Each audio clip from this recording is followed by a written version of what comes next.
또하 여러분 안녕하세요. 우리가 저번 시간에는 1세기부터 4세기까지의 삼국의 성립과 발전을 왕들의 업적을 통해서 알아봤는데요. 오늘은 5세기 이후의 삼국의 성립과 발전, 삼국의 발전 과정을 왕들의 업적을 통해서 이어서 한번 알아보도록 하겠습니다. 자, 드디어 5세기 광개토대왕의 뒤를 이어서 고구려를 전성기로 이끌어줄 왕이 드디어 등장을 하는데요. 그 왕의 이름은 바로 장수왕입니다. 이 장수왕은 이전에 있었던 제일 먼저 전성기를 이룩한 백제의 근초고왕 이후에 고구려의 전성기를 이끄는 왕으로 평가받는데요. 그래서 별표도가 3개. 장수왕은 광개토대왕의 뒤를 이어서 정복 활동을 활발하게 하는데요. 이 정책을 남쪽으로 영토 확장을 한다 그래서 남진정책이라고 부릅니다. 이 남진정책을 추진하기 위해서요, 기존의 수도였던 졸본의 국내성에서 남쪽에 위치하고 있었던 대동강 유역의 평양으로 수도를 천도하게 되죠. 자, 이렇게 장수왕이 남진정책을 추진하고 있었을 때 당시 백제의 왕은 계로왕이라고 하는 사람이었습니다. 이 계로왕은요, 백제의 왕이었는데 이전에 광개토대왕 때 백제를 공격했었는데도 한강 이부까지만 확장했었던 거 기억나시죠? 백제는 큰 한강이라고 하는 천연적인 강이 방어시설 역할을 하고 있어서 고구려에서도 백제의 한성을 공략하기가 쉽지 않았는데요. 이 계로왕은 이때 당시에 바둑을 굉장히 좋아하던 왕이었었습니다. 그래서 장수왕은 기존의 방식과는 다르게 첩자, 도림이라고 하는 승려를 계로왕에게 마치 고구려에서 도망을 간 것처럼 보이게 백제로 투입을 시켰는데요. 이 도림이라는 사람이 바둑을 굉장히 잘 둔다고 알려져 있어서 바둑을 좋아했던 계로왕과 고구려에서 보낸 첩자, 도림과 굉장히 빨리 친해지게 됩니다. 친근감을 빠르게 끌어올린 덕분인지 이 도림은 고구려가 마치 힘이 없는 것처럼 묘사하면서 계로왕을 속이기도 했고요. 그리고 계로왕을 자극해서 바둑을 두면서 막 얘기한 거죠. 백제 궁궐은 고구려 궁궐보다 좀 작네? 라든지 백제는 고구려에 비해서 뭐 이런 건물들이 없는 것 같아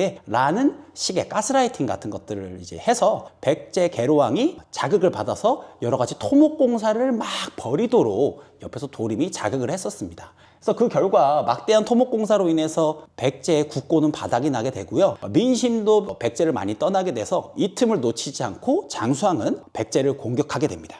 그래서 이 장수왕의 기습적인 첩자를 활용한 공격으로 인해서 드디어 장수왕은 남진전책의 결과 백제의 한성을 점령하는 업적을 이루게 됩니다. 이 과정 속에서요, 이 계로왕은 결국 고구려군의 공격과 이런 것을 버텨내지 못하고 전사하게 되고요. 백제는 이때 한성 유역을 잃고 남쪽으로 다른 수도를 향해 넘어가게 됩니다. 이때 계로왕의 전사 이후에 옮겼었던 수도가요, 웅진이라는 곳이에요. 이때 당시에 웅진의 모습이 강과 산이, 산맥과 강이 이렇게 막아주고 있어서 아주 좁은 지역임에도 불구하고 방어에 아주 특화된 곳이었어요. 그래서 이제 고구려의 이딴 공격이라든가 라는 것을 잘 막아줄 수 있는 곳이었고요. 하지만 이렇게 방어에 유리하긴 하지만 한나라의 수도로서 역할을 하기엔 좀 좁은 곳임이 좀 특징이었습니다. 어쨌든 지금 고구려의 공격을 막아내는 것이 중요하니까 웅진으로 천도했고, 이때 고구려의 장수왕이 이렇게 압도적으로 남진 정책을 해오니까 당시 신라와 백제는 혼자 고구려에 대항하지 말고 둘이 힘을 합쳐서 고구려에 저항하기로 약속을 하게 됩니다.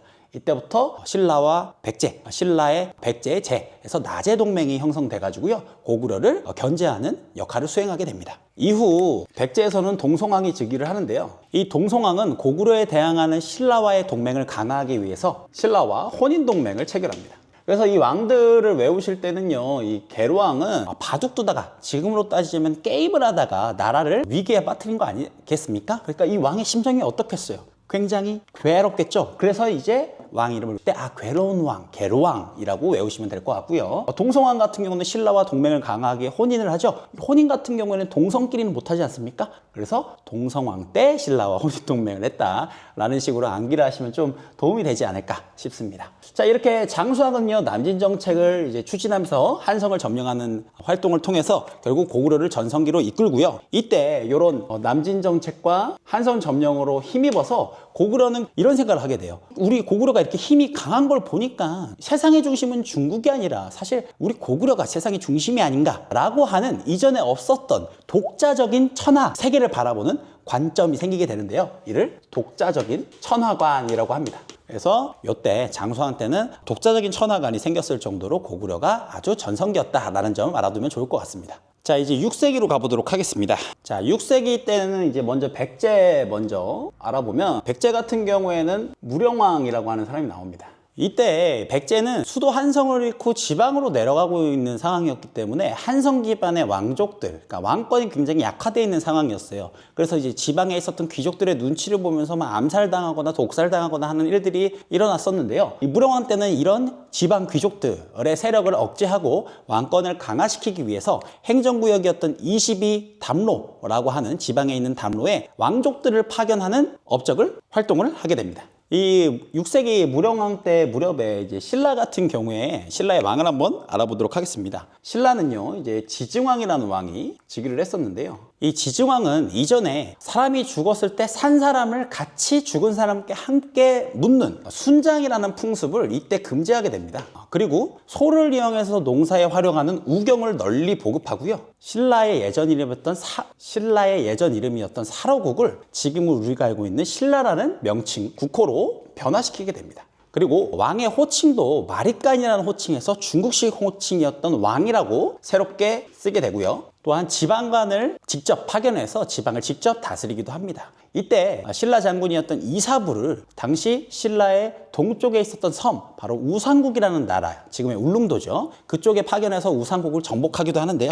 이로 인해서 지금 우리가 알고 있는 울릉도와 독도가 우리 역사에 드디어 편입되게 됩니다. 그래서 이 지증왕 같은 경우에는 굉장히 민감한 사안인 독도와 관련된 업적이 있는 왕이기도 해서 별표 중요도 하나가 되겠습니다. 자, 다음 번으로는 버풍왕인데요. 이 버풍왕은 이름에서 알 수 있듯이 굉장히 많은 업적을 한 왕입니다. 일단 첫 번째, 불교를 수용해서 왕권을 드높였고요. 그리고 일원적인 규칙이었던 율령을 이때 드디어 도입합니다. 그리고 관직에 따라서 옷을 색깔을 정해 입는 공복제도도 시행하게 되는데요. 이런 업적들을 봤었을 때 이 버풍왕은 정말 신라에서 연맹왕국에서 중앙집권 국가로 나아가는데 결정적인 역할을 했었던 왕이었던 것으로 보입니다. 그래서 버풍왕은 물론 신라의 전성기를 이끈 왕은 아니지만 그만큼 중요한 업적이 많기 때문에 별표 2개 정도로 중요도로 볼 수 있겠고요. 이때 버풍왕은 자신을 직접 태왕이라고 부르기도 했고요. 그리고 이전에 있었던 광개토대왕처럼 독자적인 연호를 사용하기도 했습니다.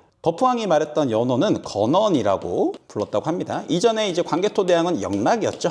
그리고 버풍왕은 귀족들의 대표인 상대등이라는 직을 만들어서 이 상대등을 통해 귀족들을 제어하기 시작했는데요. 그래서 버풍왕 때 상대등을 설치했다는 것을 알 수가 있습니다. 그리고 이때 버풍왕은 기존에 남아있었던 힘이 많이 빠져있었던 금강가야 기억나시죠? 광개토대왕의 공격으로 맹주의 다리를 대가야에게 넘겨줬던 그 금강가야를 이때 버풍왕 때 정복하게 됩니다. 자, 이번에는 백제로 한번 가볼까요? 이어서 6세기 성왕이 이제 등극하게 됩니다. 성왕은 이름에서 알 수 있듯이 굉장히 성스러운 왕, 그러니까 백성들이 굉장히 좋아했던 사람으로 볼 수가 있는데요. 이 성왕 때는 기존에 한성을 잃고 힘을 잃고 있었던 백제를 다시 한번 전성기를 이룩하기 위해서 가진 노력을 하신 분이에요. 그래서 일단 업적으로는 첫 번째로 좁은 웅진에서 벗어나서 평야 지역으로 나아가서 이제 방어하는 것이 아닌 공격 자세로 성왕 때 전환되게 됩니다. 이때 옮겼었던 수도가 사비라는 곳으로 옮겨요. 그리고 나라 이름을 백제가 아니라 남부여라고 하는 호칭으로 바꿉니다. 이 남부여에서 부여는요, 고구려가 부여에서 연관되어 있음을 고구려 아이들이 이제 표방하고 있었거든요. 그래서 그런 정통성 논란, 우리 백제도 올라가다 보면 부여와 연관이 있다라는 것을 보여주면서 당시 경쟁국이었던 고구려와 어떤 이제 심리전을 보여주는 부분이 아닐까 싶습니다. 자, 이렇게 수도를 옮기고 국호 이름까지 바꿨던 성왕은요, 이전에 계로왕 때 잃었던 한강 유역을 되찾기 위해서 신라의 도움을 받아서 고구려를 공격하게 됩니다. 그렇다면 이때 성왕을 도와서 고구려를 함께 공격했었던 신라왕은 누굴까요? 바로 진흥왕이라고 하는 사람입니다. 이 진흥왕은요, 신라의 전성기를 이끈 왕이라고 할 수 있는데요. 그래서 중요도가 별표 3개입니다.